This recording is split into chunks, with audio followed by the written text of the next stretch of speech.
Bonjour, j'espère que vous allez bien. Cette nouvelle vidéo sur Revit va consister à vous parler de la pièce et du séparateur de pièces. Donc, si tu es intéressé par l'explication de Revit, Archicad et n'importe quel logiciel d'architecture, tu peux t'abonner à la page, activer la cloche pour ne pas rater les prochaines vidéos que je vais mettre en ligne. Donc, maintenant, on va s'intéresser au sujet. Donc, pour y accéder à la pièce, vous devez vous rendre dans les éléments 3D d'architecture. Qui dit éléments 3D d'architecture, c'est juste ici. Vous cliquez sur architecture et vous allez voir ces éléments 3D d'architecture. Porte, fenêtre, poteau, tous ces composants. Voilà. Et nous, ce qui nous intéresse, c'est la pièce et séparateur de pièces.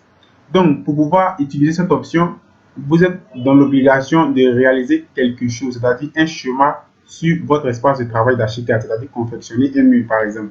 Donc, automatiquement, je vais dessiner un mur quelconque. Voilà, donc je vais venir ici, mur architectural, je clique, je ne configure pas du moins le mur, je vais directement, voilà, je vais appuyer ici, je vais réaliser un mur quelconque, par exemple. Voilà, on va dessiner juste ensemble. Je viens ici, je ferme, je vais tracer encore ici, par exemple, je ferme, je vais venir ici, par exemple, encore, je ferme. Voilà. Donc, on considère que ça, c'est une maison, c'est-à-dire une construction.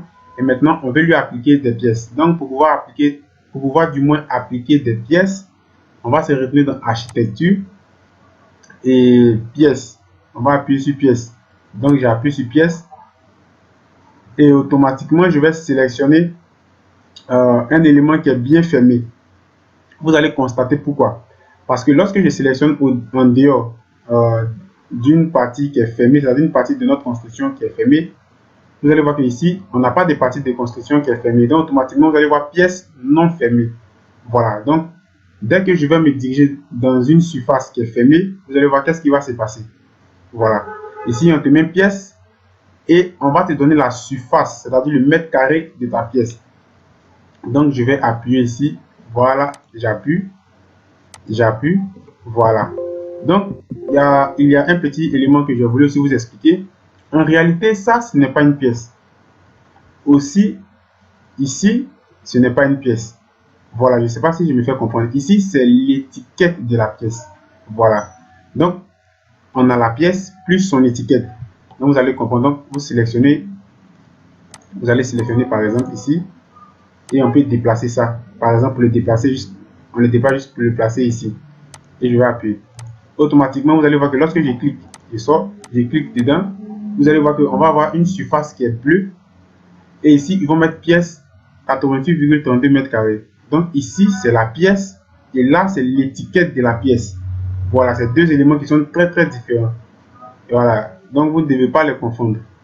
Donc maintenant, l'autre idée, c'est de placer une pièce dans notre espace qui se trouve juste ici. Donc on va revenir ici encore. Vous devez suivre cette partie-là jusqu'à la fin parce que c'est une partie qui est très très importante.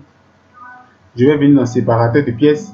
Non pas dans séparateur de pièces, j'appuie pièce ici et je vais placer. Voilà. Par exemple, je vais placer celui-là comme ça. Vous comprenez? Donc, ça peut arriver que, par exemple, vous voulez séparer votre pièce. Vous ne voulez pas que, c'est-à-dire la pièce prenne toute la surface. Donc, pour ce faire, c'est très simple. Vous venez dans architecture, séparateur de pièces, vous appuyez séparateur de pièces et vous sélectionnez la partie où vous voulez séparer. Donc, je vais tirer et je vais ici, OK. Voilà. Donc, automatiquement, vous allez voir une ligne qui va être automatiquement sur la partie où vous avez vous-même sélectionné. Voilà. Donc, je vais revenir dans pièces, par exemple. Je viens dans pièces.